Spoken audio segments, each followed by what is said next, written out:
রাষ্ট্র মেরামতের অঙ্গীকার নিয়ে আমরা প্রকাশ্যে জুলাই সনদ বাস্তবায়নের জন্য স্বাক্ষর করেছিলাম।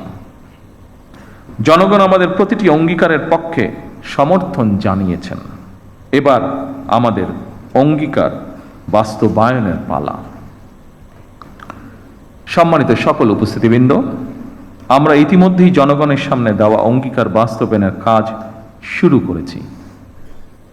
আমরা দলীয় ইশতেহারে এবং স্বাক্ষরিত জুলাই সনদের প্রতিটি দফা, প্রতিটি অঙ্গীকার অক্ষরে অক্ষরে পালন করব ইনশাআল্লাহ।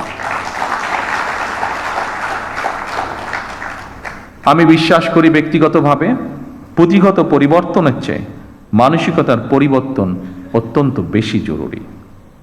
বিএনপি সরকার যতবার রাষ্ট্র পরিচালনার সুযোগ পেয়েছে বারবার চেষ্টা করেছে এর প্রমাণ দিতে।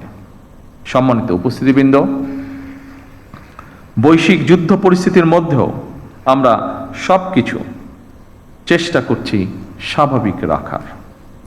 বিশ্বের সকল দেশে তেল ডিজেলের দাম বাড়ানো হলেও আমরা জনদুর্ভোগের কথা বিবেচনা করে এখন পর্যন্ত এই সিদ্ধান্তটি নেইনি। এই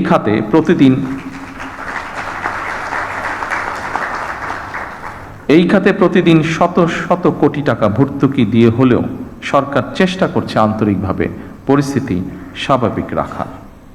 জনগণের সুবিধা নিশ্চিত রাখতে সরকার সম্ভাব্য সকল প্রকার প্রচেষ্টা অব্যাহত রেখেছে। কারণ বর্তমান সরকার জনগণের দ্বারা নির্বাচিত একটি সরকার।